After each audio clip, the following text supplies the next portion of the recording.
আজ আমি চলে গেলাম কবরডাঙ্গা ফিশ মার্কেটে। জামাই ষষ্ঠী কালকে, একটু মাছ মাংস তো জামাইকে খাওয়াতেই হবে, তাই জন্য মাছ কিনতে চলে গেলাম। প্রথমে দেখে নিলাম কিছু চিংড়ি কিনে নিলাম, কারণ চিংড়ি একটা মালাইকারি করব, একটা আইটেমের আছে চিংড়ির মালাইকারি। চিংড়ি দেখে নিচ্ছি। এবার চিংড়ি দেখা হয়ে গেল, এবার চলে যাচ্ছি আমরা একটু ভেটকি বা যদি একটু ইলিশ পাই।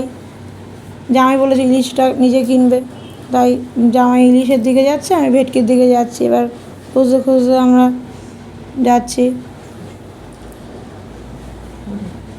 একটু পমফ্রেটটাও দেখছি, যদি পমফ্রেটটা রান্না করা যায়, এতগুলো রান্না তো, এই পমফ্রেট মাছ দেখে নিচ্ছি।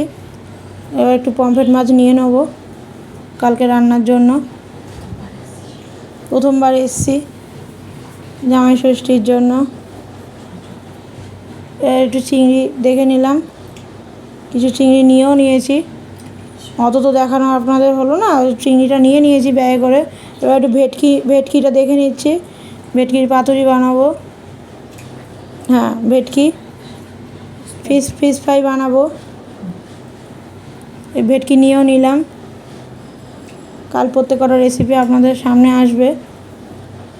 সকাল সকাল গেছি, পয়সা দিয়ে দিচ্ছি, ভেটকি মাছ কিনে নিলাম।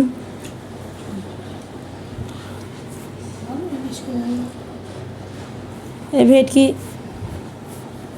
এবার ইলিশের দিকে এবার যাব। এবার ইলিশটা একটু দূরেই আছে, তাই জন্য ভেটকিটাই ভালো করে আগে দেখে নিই। ইলিশটা একটু দূরে যেতে হবে, প্রথমবার এসি তো, কোথায় কি বসেছে ঠিকঠাক করতে পারছি না, একটু দেখে নিই, আপনাদের বলছি। এখনও ভেটকি দেখছি, রাস্তায় খুব জ্যাম, আর এত গরম, সকাল সকাল ঘুমের চোখে এদিক ওদিক যাচ্ছি। ভেটকিটাই নিচ্ছি, এখন পয়সা দিল উনি, ফেরত দিল পয়সা। এবার যাচ্ছি, এবার ইলিশের দিকে যাচ্ছি। এবার ইলিশটা নিয়ে নিচ্ছি, কালকে সর্ষে ইলিশ করে দেখাবো আপনাদের।